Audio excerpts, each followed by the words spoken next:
mapagpalang umaga po sa bawat isa. Good morning po. Good morning. Sige po, tayo po'y tumayo at tayo mayroong papasimula na ngayong umaga. Isa natin siyang palakpakan, purihin natin ang ating Diyos sa buhay. Hallelujah, Jesus!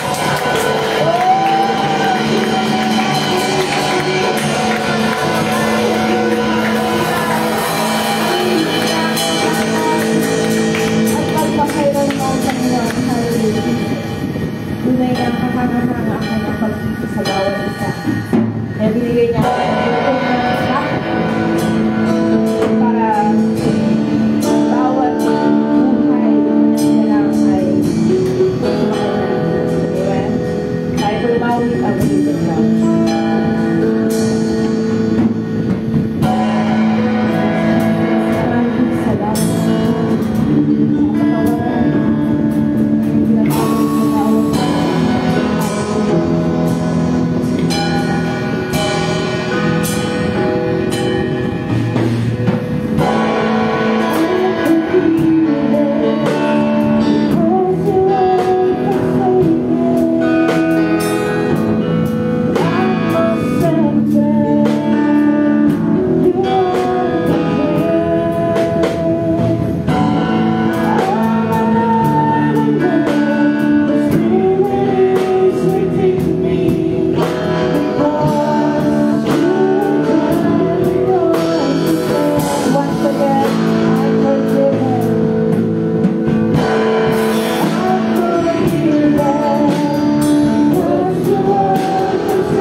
Ay tayo po'y papalakpak at patuloy pong aawit ng papuri sa ating Diyos. Amen po!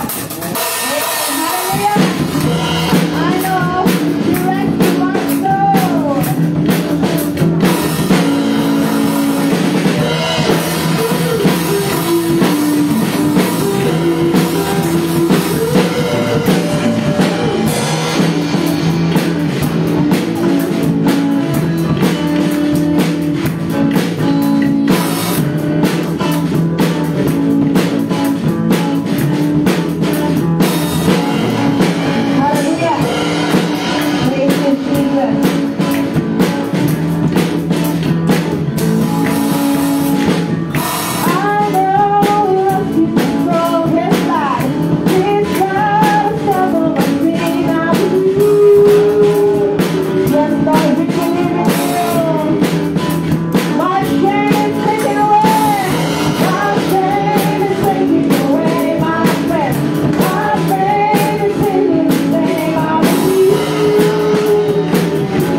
iyong Panginoon. Kami iyong pinili.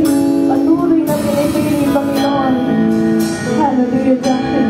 Susulan ang iyong hallelujah. Patuloy tayo sa kanyang pasensya. Kung natin nahayaan ang natin panampunan ngayong mga oras na ito. Hallelujah.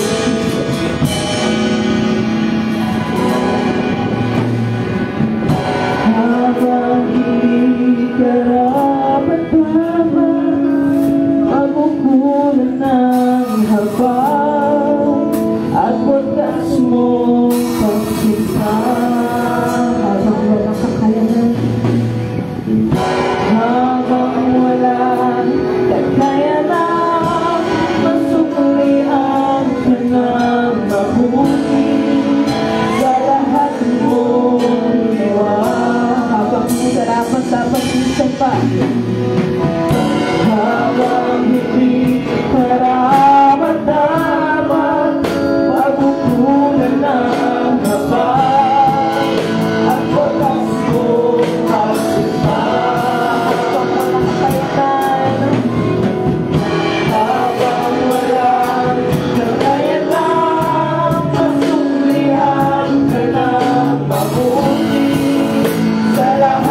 Dala ako sa opening prayer. We will call on Sister Rose for our opening prayer.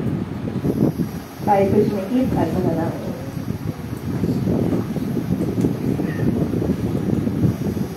Tayo po'y manalangin. Dakilang Diyos ang manayang dakila, makapangyarihan sa lahat.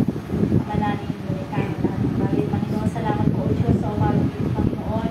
At nasumpungan namin, Panginoon, ang tunay na magsamba sa iyo sa pag-alam namin. Ikaw po, Panginoon Jesus, ang tunay na nag-iisang Diyos. Salamat po, Panginoon, sa umagang ito sa iyong pag-iingat sa kabila ng panahon na maulan, Panginoon, at dinako ang iyong mga anak. Pinatunayan lamang, Panginoon, na ikaw po ay una namin pag-ibig, Panginoon. Salamat po, Diyos, patuloy po pagpalain ang bawat isang narito. Ang iyong divine protection, Panginoon, ay pag-iingat, Panginoon, ang iyong provisions, Panginoon, ay sumaharap, Panginoon. Salamat po, Amay, na po may taas sa umagang ito, O Diyos, ang iyong kapagsalita ay iyong lukuban ng banal na Espiritu upang ang iyong mensahe, Panginoon, ay aming po matanggap, Panginoon. Sa aming puso, Panginoon, sapagkat alam namin, Panginoon, ay kami po ay tuloy na mamamayan ng langit. At pinili po namin ang makikot na daan upang ang sitwalidad ng tulong ng Panginoon ay buhay na walang. Salamat po, Diyos, ikaw pang may taas, pinabalik po namin sa iyo ang pagsamba, papuri at parangal sa pangalan ni Cristo Jesus na aming Panginoon. Sa pangalan ni Jesus, Amen. Amen. Tayo po'y magbalian. Magkamustahan. Harong nawid lang. My Redeemer.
Amen. Sa mapagpalang umaga po sa ating lahat. Sana ay nag-bless tayo sa ating papuri at pagsamba ng Panginoon. Awitan natin siya.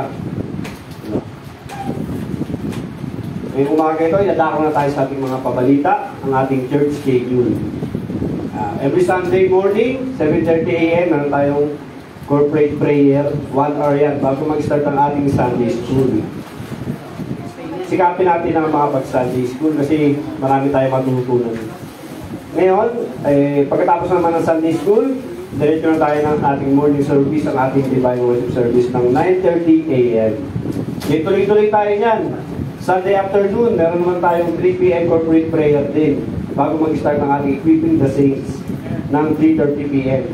30 minutes yan bago ang ating afternoon service ng 4 p.m. Then Wednesday, meron ulit tayong 1 hour corporate prayer, 6 p.m. bago mag-start ang ating ETL, ating equipping the leaders. Then 6:30 p.m. na ano. Then Friday, 7:30 p.m. prayer gathering with Kuya Jer. Diba? So, nakano dyan sa atin. Then Saturday, music team rehearsal. Pero depende pa rin sa usapan ng music team at yung song leaders. Yan po ang kabuuan natin mga balita ngayong September na ito. Ngayon po wala pa tayong karagdagan na wala pa. So, tapos na tayo sa ating mga pabalita, third schedule. Tayo dadako na sa ating pasalamat sa Panginoon. Patawag ako ng 5. Di ba? Kahit 3 lang, pwede lang yung mga. Kahit maulan, kaya-kaya natin, di ba? protection ng Panginoon. Talagang gusto natin makarating dito. Kasi yung spiritual na pagkain. Ngayon, sige, huwag na kayo mahiya. Ako na muna. 10 birthday mo. Sige, maingay, narinig sa audio. Sige, ako na una. Una-una, pinagpapasalamat ko sa Panginoon yung panibagong taon na binigay niya sa akin. Karagdagang buhay na may pagkakagilala sa Panginoon. Diba sabi nga nila, lagi sinasabi yung ano, yung ito sabihin, malalaman din. Yung life begins at 40. Diba?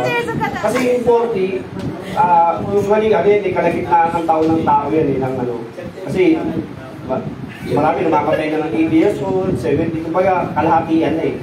Parang dyan pa lang daw makakalasan ng mga sakit, yung mga ginawa mo ng bata ka, o yung mga maramdaman mo na yung mga masakit ng balakang mo. Pero una, nakikinig na naniniwala ako doon, life begins at 40, pero hindi pala. Yung buhay mo pala mag-uumpisa pag nakakilala ka talaga sa Diyos. Kasi lahat sa'yo mababago.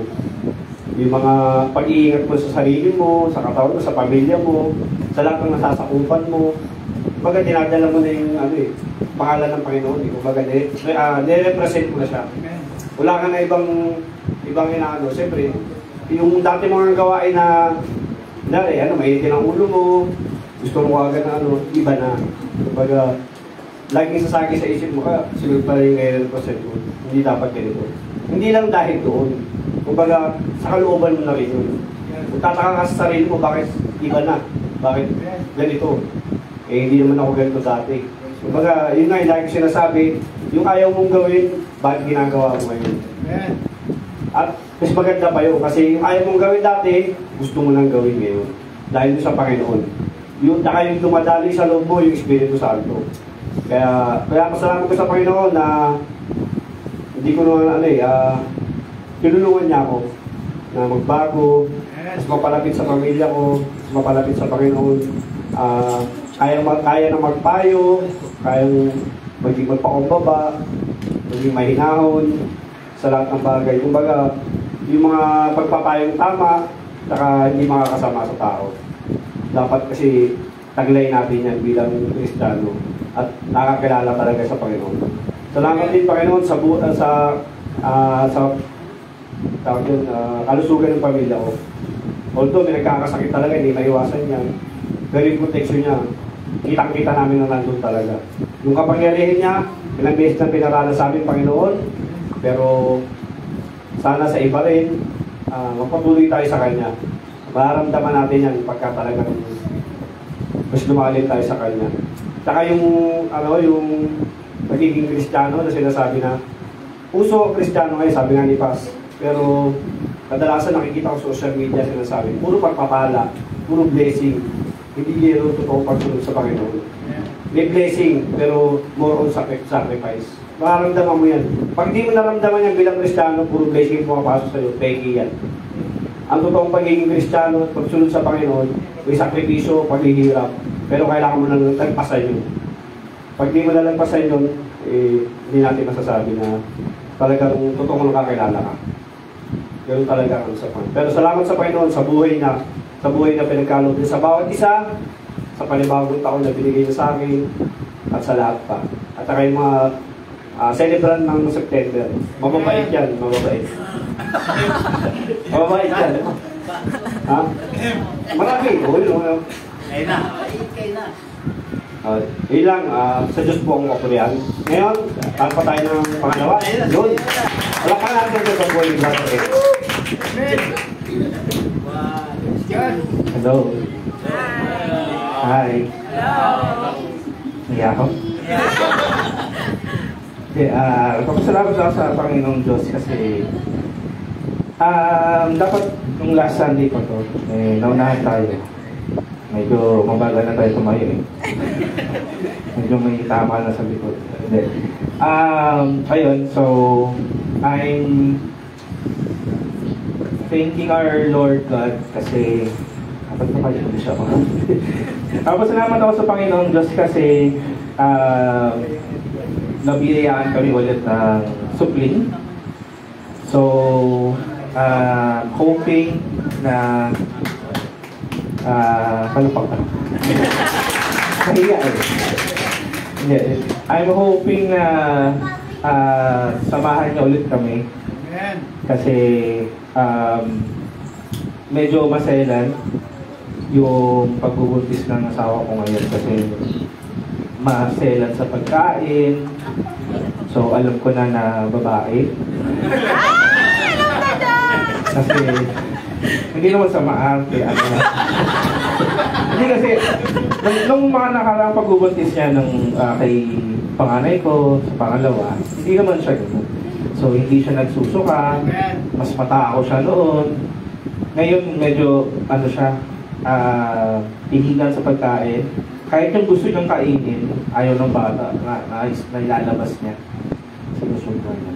So, yun lang. So, I hope na makasama namin siya ulit yung pagbubuntis na ito.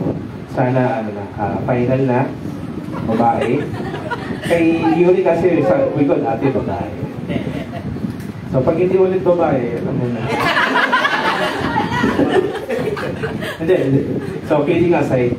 Tsaka sa, magpapasalamat din ako sa Panginoon kasi siguro niloob ng Panginoon Diyos na magkaroon ako ng panahon ulit sa paglilingkod sa ating Panginoong Diyos. Although hindi pa siya permanente, pero I'm glad na at least nagkaroon ulit kami ng kaluwagan ba sa binigay. Pagpapaala niya rin yung kasi inalaw niya yun na mangyari. So, ayun. So, makikita niyo ulit si aking may bahay. Mas madalas na kami dito ulit. Mahuping na tuloy-tuloy na. Makabalik siya. Tsaka gusto ko rin ma-experience ng mga bata na paglilingkod, yung pangalawa ko mahilig sa mag-gitara.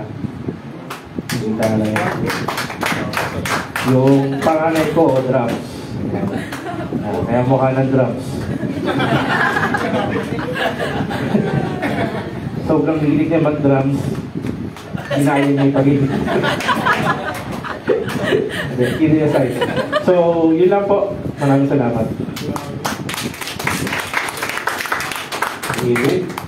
Isang answered prayer yan sa ating mga kapatiran. Kasi nakikita natin yung pagbabalik ng iba natin mga kasama. Sana yung iba pa rin. Tuloy-tuloy tayo sa panalangin kasi ang Diyos hindi ito tulad. Tuligin ko sa buhay natin. Meron pa ba? Papasalamat sa Panginoon. May mga celebrant ng September dyan. Marami pa. Uy! May tuturo may tuturo. May tuturo yung... May tuturo yung September dito. Ano ko yung mga mobile din. Uy! Dapat, isa pa kayo sila. Bigyan natin para tatlo ngayong umaga ito. Siyempre, ang dami natin dito. Tapos, dalawa lang tayo magpapasalamat sa Panginoon. Ayan. Marami tayo yan. Yun, palagpakan natin natin sa buhay ng Lord. Wapo. Hello po. Hi. Ano po, salamat po sa Panginoon. Kasi Tuesday pa yung birthday ko eh. Kaya ngayon ako papasalamat. Papasalamat ako sa Panginoon dahil bibigyan niya ulit ako ng another year sa ayun, patuloy pa rin yung bala. Yung patuloy na kalunungan pinapay niya sa akin. Tapos, ano ba? Ayun, nagpapasalamat din ako sa patuloy na pagaling papa. Ayun naman yung masasabi ko eh. Tapos, ano pa ba? Yung dito sa church. Mula nung birthday ko last year. Kasi nung last year, dito na ba tayo? Dito na tayo. Kaso ano pa, tawag doon parang wala pa kami, wala pa buhay. Pero ngayon, mag-birthday ako dito na mag-birthday ako dito na may magbabago. Tawag doon. Ayun. May improvement. Tapos, papasalamat ako kasi nadagdagan ulit yung music team. Bumalik si Pedro. Tapos, bago ulit, bago. Verified. Tapos, ayun lang. Sa Diyos ang kapag. Salamat sa mga paghayag ng pasasalamat natin sa Panginoon. Ngayon, idadako na tayo sa ating pagbibigay. Meron po tayong mga brown envelope dyan.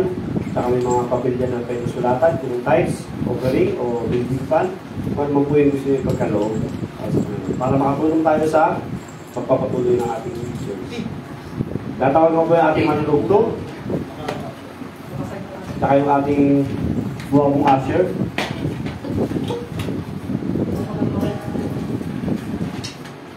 Gawin natin halina't magbigay.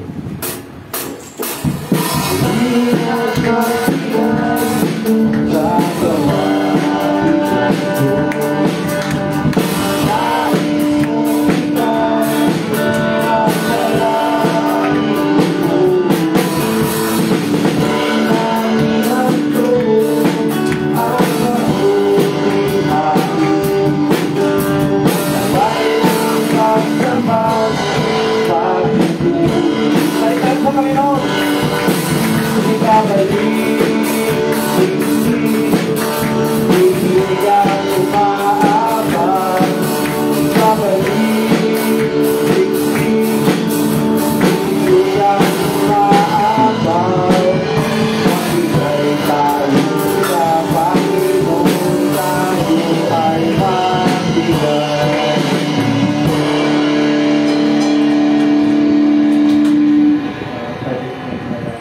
Lord, salamat po sa umaga na binigay niyo ngayong araw, Lord, para makapagbigay kami, Lord. Ingatan niyo po ang papunta ko lang, Lord. Ingatan niyo sila, Lord.